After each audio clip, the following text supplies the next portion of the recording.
Tejal and Dr. Shilpa with us. And the first question that we have received is, what are the foods that can be eaten to control hair fall? Okay. So basically, when we talk about hair fall, and especially in Ayurveda, it has a deep connection with your bone health. Okay, because it's been said it is a byproduct of asti dhatu, which is your bones. So, talking about nutritional food for hair, the basic nutrition that we get from the food we eat gets assimilated by digestion. So, your agni or your digestion power has to be optimum for a better absorption of nutrients. So, as in Ayurveda, we know your agni has to be very strong for all the any disorder that we don't want our body to get, or be at the optimum health. It's important the digestion has to be good, right? Now, just talking about the food that we need to understand, and what can we take in a daily routine that will help in overall growth of hair. So vitamins are very important. As we all know, vitamin A, B, C, D, all are very important for your hair growth. But I want to just specify that calcium is very important in overall growth of hair. That's because calcium, when it is in an optimum level in the body, there is a good muscle growth. So when there's a muscle growth is good, your hair fibers has a good potency to, your follicles are very strong. So that is the link in Ayurveda is also told that when your bone health is good, your hair or the byproduct of your bones is also good, is also healthy. So your calcium level has to be good. So either you take it from any source of calcium by your food, like your milk, your eggs. You get it from your fresh fruits and vegetables like cabbage, like broccoli. All of that you can inculcate in your daily food. Apart from that, vitamins, as I told, again you get it from all the vegetables and fruits which are fresh. They are also very high in antioxidants, so they are also very good for hair growth. Apart from that, milk is a very good source. Ghee is a very good source, which helps in overall hair growth. What I feel, the nuts also, as I told, they are healthy fats that should be a part of your diet because they contain omega 3 fatty acids. Again, very good for your overall hair growth. And so, nuts, I would say almonds, walnuts are very good. These nuts and seeds also, like example sunflower seeds or pumpkin seeds, they're very good high source of zinc also, which is again a very good mineral, helpful to promote hair growth. So these seeds, these nuts should be a part of a daily diet, not much in quantity, a handful would be enough in the entire day. And also the proteins, whenever we talk about proteins, the dals, the soya bean, if you are a non-veg eater, you can go for eggs. You see, all can be a very good source of proteins, hence promoting hair growth. So, just in general, these nutritional food, the seeds, the as I told, the calcium level, your protein level, your iron, all of these has to be in optimal level, and this can only be good if your digestion is good, right? So, these foods I would recommend on a daily basis for a good hair growth. Okay. There's another question we have received related to hair. Is there any remedy to stop delay graying of hair? Yes.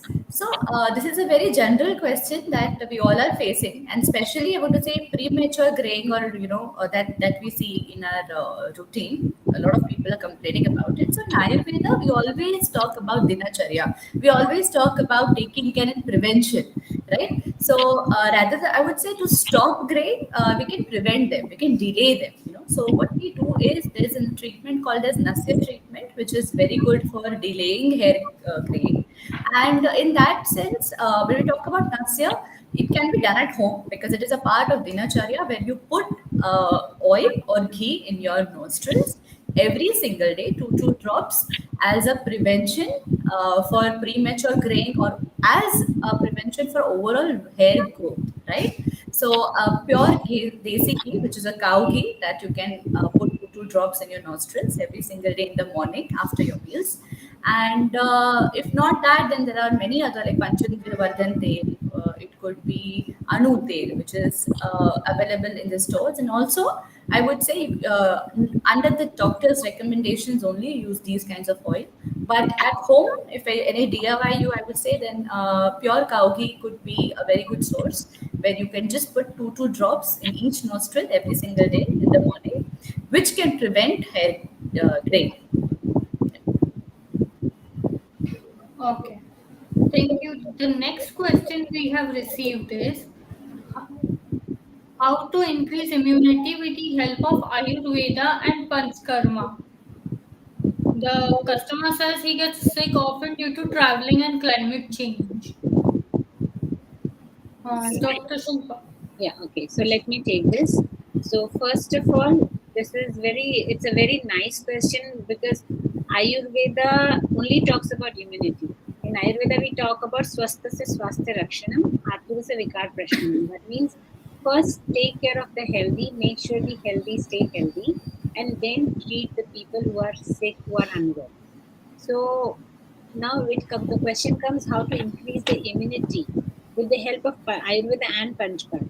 So with Ayurveda, we have lot of supplements we prescribe, which can help to increase the immunity. Also with Panchkarma, we can do like Nasya. We'll talk about it. What Dr. Teja just spoke for stopping the graying of the hair. Nasya is one thing which you can do anywhere, wherever you're traveling, whatever you're doing, you can do that. So now, because this person Jitesh says that I get sick often due to traveling and climate change. So okay, let's start with Panchkarma.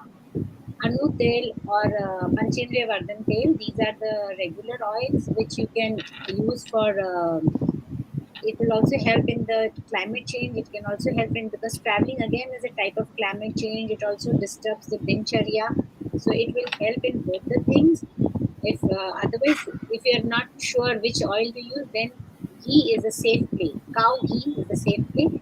Just warm the cow ghee, but not hot. Yeah? Just warm the cow ghee and just put 2 drops of cow ghee in the nostril, each of the nostrils, and 2 drops. It will really help. The immunity will go up. There will be no.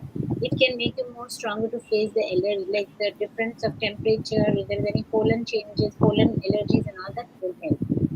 Now, when we come to the how to increase the immunity with Ayurveda we have a lot of supplements we talk about. For example, we can use ashwagandha, we can use chavanprash. There is amalki, kalp. There are so many like nutrients which we can use, supplements which we can use to increase the immunity. It depends person to person what is their prakriti, because in Ayurveda we lay a lot of focus on prakriti. Maybe something which is good for you might not be good for others. So it's not like you just go to the store and pick up something and eat it and that is good for immunity. It is a very simple thing, but like for example ashwagandha is a very very simple thing. It helps for immunity, but people who are with prakriti, ashwagandha may not suit them.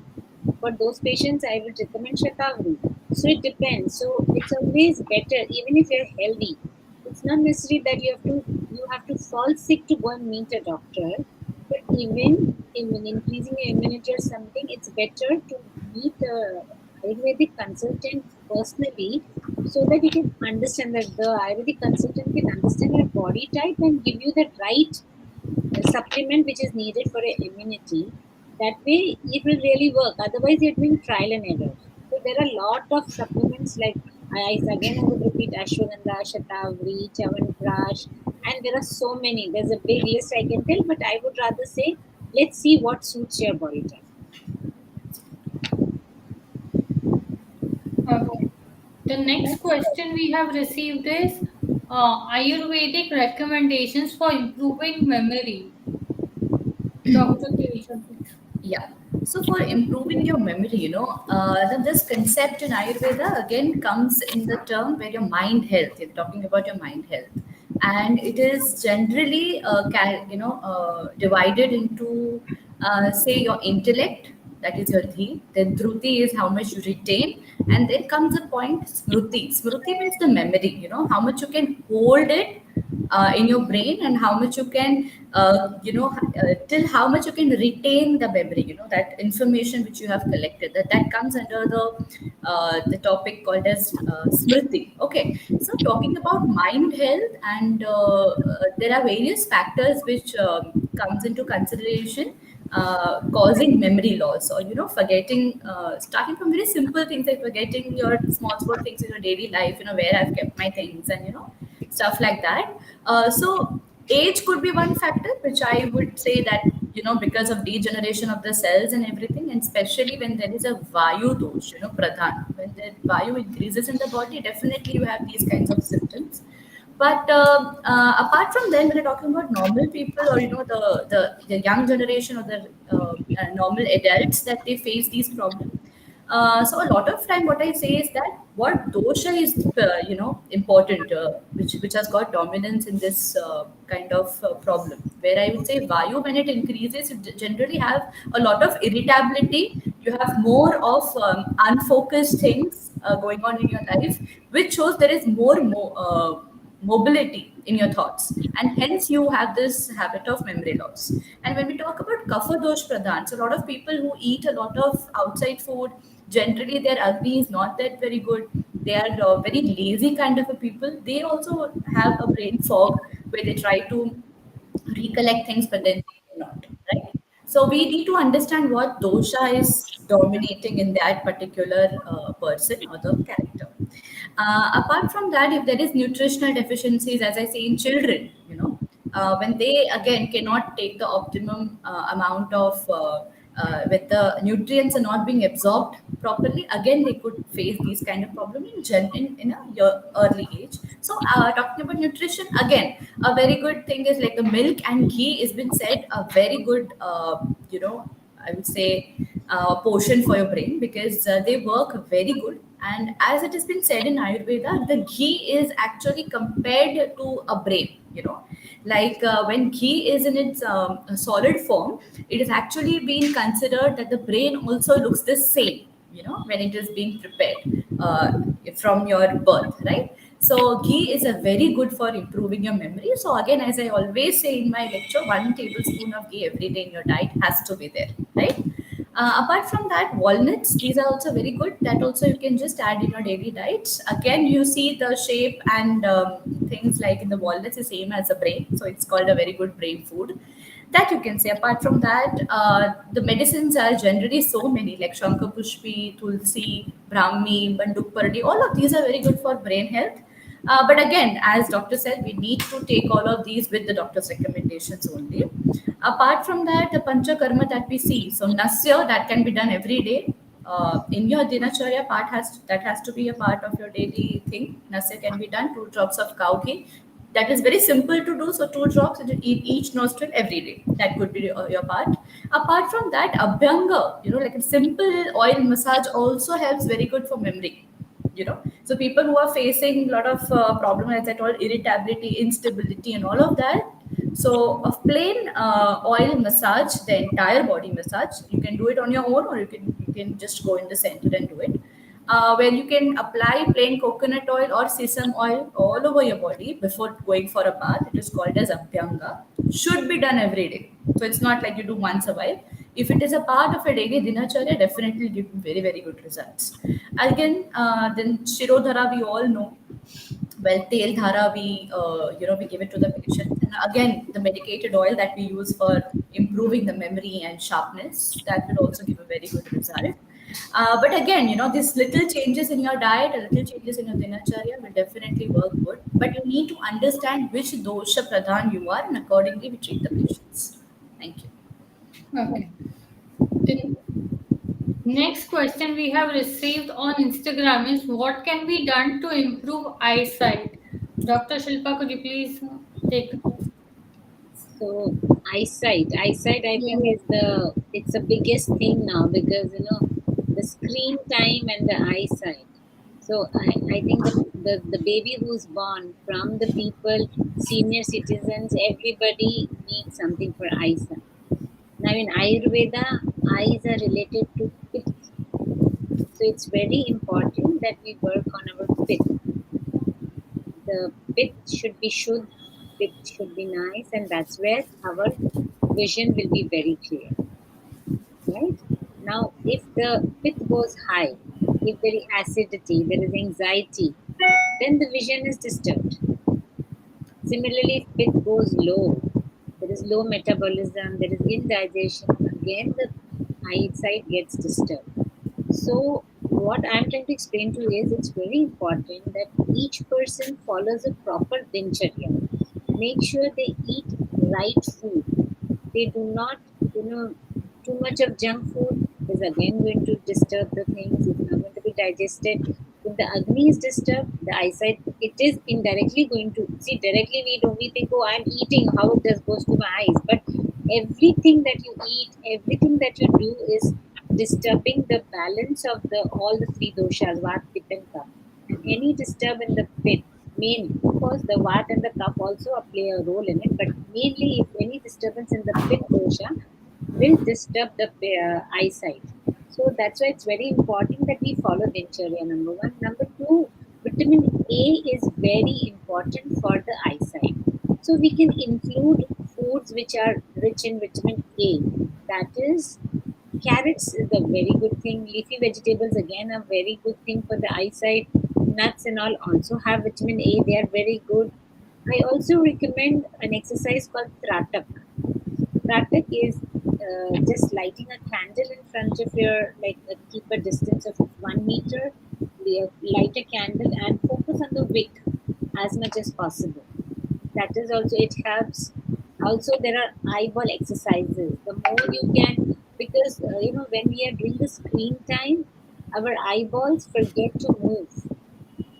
So it's very important that they learn to exercise. So whenever you're free, you can just, like, up, down, you can just move the eyeballs, not your head, only the eyeballs, up and down, all the directions. Try to do horizontal, vertical, diagonal, all these exercises for your eyeballs. It also helps. So, it's important that instead of just thinking of doing, eating things and improving the eyesight, we focus on external things. Nasya does help. Then Trifla drops in the eyes also help. So I think mainly the screen time, and this is for everybody. We should not even wait for our eyesight to get disturbed and start all these things. We should start all these things together at the same time. Okay. Thank you, Dr. Shilpa. The next question we have received is how to cure cervical spondylitis. Dr. Tejal, could you please? Yeah. So cervical spondylitis, as it's a Vata Pradhan, disorder, where we see there's a stiffness and there is other symptoms related to your neck, where you cannot, where there is stiffness of the muscles, which generally causes you pain. It could also be related with, like dizziness. A lot of people get dizziness with the cervical spondylosis. You cannot move your neck. Again, the main cause, as doctor said, that the screen time, with increasing all of these things, these kinds of problem where your bone health is also compromised. And certainly, for long hours when you sit at the screen with no movements at all will definitely lead you to such circumstances, right? So how can you cure it? So simple things, when you are on the screen, definitely keep it at the right posture. I mean, at the right,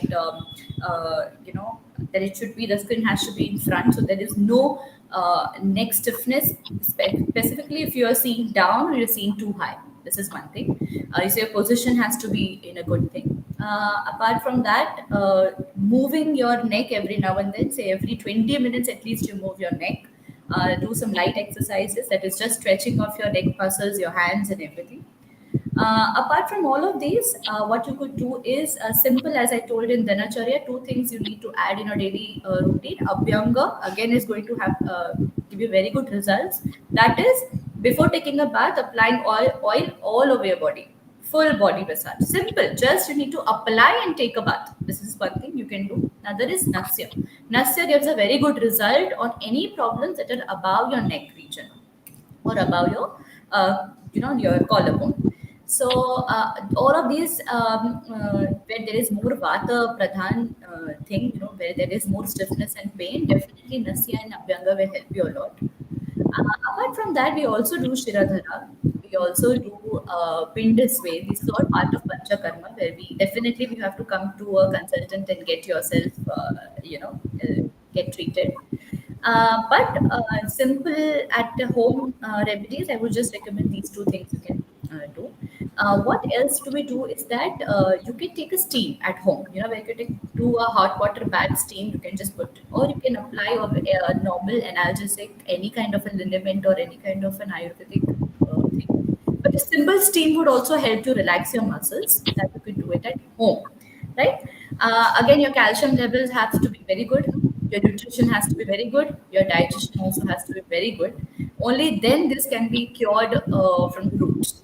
So again, sitting at one posture for a long time will definitely hamper your agni, right? So eating light food throughout the day, but if you are sitting, if it's a sitting job where you're continuously on the screens, eating light food, warm food, and frequent light meals would work instead of eating a lot of food and just sitting.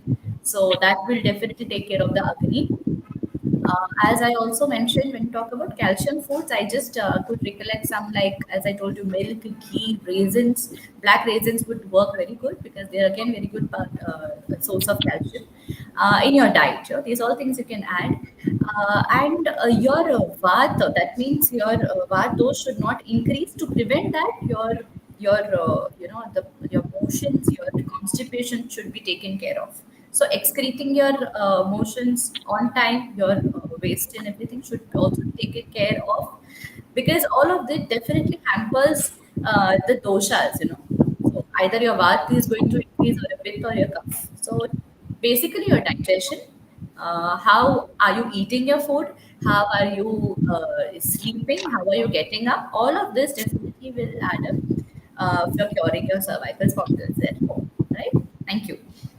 Okay. The next question that we have received is how to fulfill vitamin D and B12 deficiency. Okay. So I think vitamin D, God has sent it. We have nothing much to do beyond that. The sun is the best source for vitamin D. But now how do we get it? It's too much of that is also not good because the skin will get burned, skin will have its own side effects, there will be pigmentation. So the best is early morning sun. And also, if I think that I will go and sit in the sun and my body is going to absorb it, no, that's not going to happen. Your body needs to be active in sunlight. So it's very important that I go out and I walk. In Ayurveda, when it was said Surya Namaskar, that is what is exactly our old rishis have told us, that do the Surya Namaskar in front of, like you're doing the Surya Namaskar in front of Surya in the morning. Start your day with Surya Namaskar, and that's where you take the enough dose of vitamin D. So if a normal person goes out for 20 minutes in the sunlight and does a brisk walk, the vitamin D is enough. That much vitamin D is enough.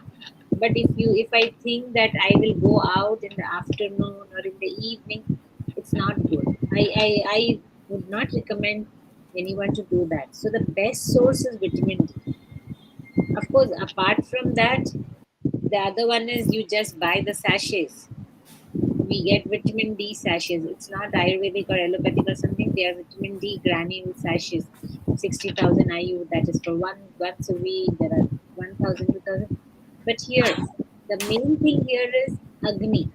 The Agni has to be good. If the Agni is not good, whatever you take, it will not be absorbed. In Ayurveda, everything runs around the Agni. So the digestive fire, that is the most important. The Agni has to be taken care. Then only there will be enough vitamin D. So do whatever, but it doesn't happen. Okay. If the Agni is not taken care. Number one. Number two, Dincharya. Get up early in the morning. People, I normally ask my patient, when did you last see the rising sun? Many people will say, Doctor, I wake up very early. But when did you step out? You wake up early and you're doing things inside your house. You're cooking food if it's a lady, or you're cooking food, you're doing your chores, but who went out and saw the sun, who met the sun. It's very important that you step out of the house, spend some time with the sun. That's where the vitamin D. Olden days there was no vitamin D deficiency.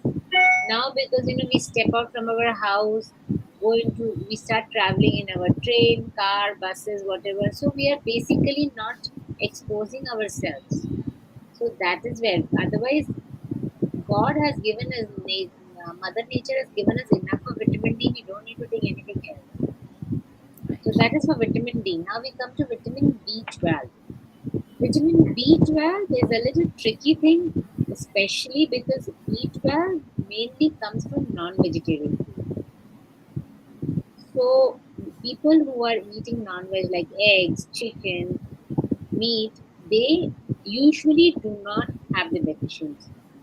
Deficiency comes in vegetarian people, and which is a little bit tricky because most of the things will have vitamin B, but vitamin B12 is missing. Is missing. So even though our dals like they have vitamin B, but vitamin B12 is a little bit tricky. But so we just prescribe some Ayurvedic supplements like ashwagandha, like chavanprash. That helps. Like ashwagandha does help. I have given to patients and I've seen the difference.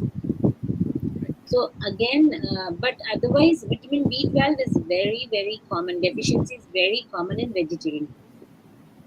So that's why for them supplements are compulsory because normally there is a mindset that I am healthy. Why should I take supplements? If I go to the doctor, doctor just gives me supplements.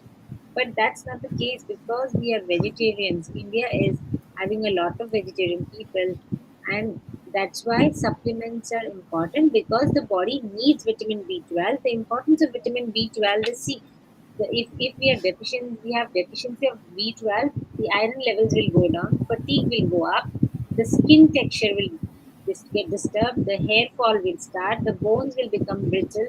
So everything. Vitamin B12 is one of the very important nutrients in the body.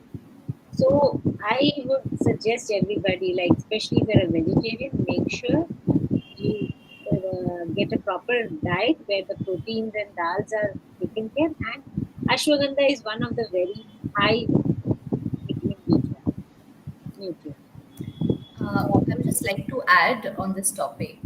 This is like, talking about vitamins, it's just not part of Ayurveda. I mean, in those days, these were not a part of, where you calculate your nutrition and everything.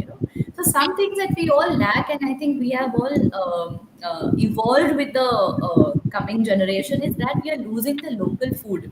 You know, a lot of people initially used to eat whatever was being prepared or what has been available in the streets, right? Like example, the local fruits, like the seasonal fruits, the combinations that we eat nowadays. Like example, like a dal and chawal. It's a perfect combination. We all know because it has got certain there's some difference it makes when we mix both of these. And that is because when we have our dal separately or when we have a rice separately, it does not get digested the way it has to be, right? So simple things. Even if your agni is good, but when there is a no, when there is a right combination of food, which we have forgotten these days, you must have seen, will definitely land up in nutritional deficiency. Simple things. Even apart from that, the wrong combination, as I say, the milk products along with the fruits that we see, the milkshakes and everything. These were not a part of food in those days. And that is then generation to generation, we used to never have these things. But things have evolved because of the evolution taking place all over the world. Definitely, we've lost those things. Even being pickle in your diet, we all have forgotten. And even if nowadays when we indulge in the pickles only when we don't have our favorite sabzi being cooked in the house, right? Even the quantity of pickle, and you must have seen people are involving with more of it, maybe taking it as a sabzi. Initially, it was being taken as a little part in your diet, just like a small piece of achar, is to get the right amount of nutrients from the food. So all of these things will actually be very helpful if we try and see what our grandmothers and how our ancestors used to eat. These things also make a very big difference in, for accepting, assimilating the nutrients in your diet. Yeah. Okay. Thank you, Dr. Tejan. The last question we are taking today is how to increase hair density. The person who's given us this question on Instagram says they are age 32. Hair density.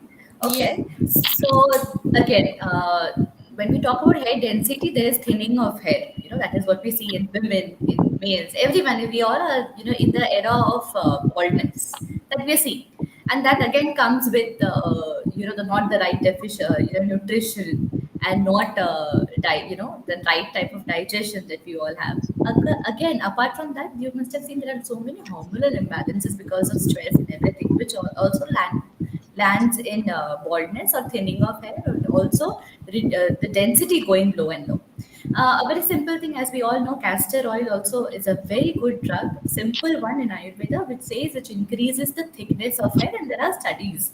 I wouldn't say it is. It's still the process. The studies is still going on, but yes, castor oil helps in thickening the hair. So a lot of people have been using it to improve the density of their eyebrows and eyelashes again. But for your simple hair also, just apply castor oil in your daily hair oil. You can mix it with the oil, because you cannot use it as your base oil because it's too very thick and very sticky. So while washing, it becomes a difficult. But mixing it with your base oil, whichever you're using in your hair oil, can also be very good for your uh, for increasing the density of the hair. That is one thing. Even almonds are very good. Vitamin E, which again helps in improving the thickness of your hair. Huh? Calcium levels, again, I said has to be good. So the milk products, your paneer has to be a part of your diet in certain quantity to improve the calcium levels. Apart from that, as I told you, the nut seeds, all of these, your daily routine, like the milk, the ghee, also plays a very important role. Your digestion, again, is very important. Stress levels are increasing. So, to treat your stress, there is a lot of therapies like meditation, pranayam, even the Shirodhara, Panchakarma will definitely help you in reducing the stress. But these all things, again, you need to take under doctor's recommendations what is best for you, because all type of hair thinning or hair density, losing your hair, will be different for different people. So, what is your cause? What is the cause of your body, and your hair thinning should be addressed first, and then take it the treatment accordingly. Yeah. Uh, uh, okay. Thank you everybody for joining. Thank you, Dr. Shilpa, Dr. Tejal, for Thank you. giving us insightful knowledge about Ayurveda. Now we'll meet next Friday at 11:30. Sure. Thank you. Thank you. Thank you, everybody. Thank you, Thank you. Karina. Thank you, Dr. Kejan, and thank you all.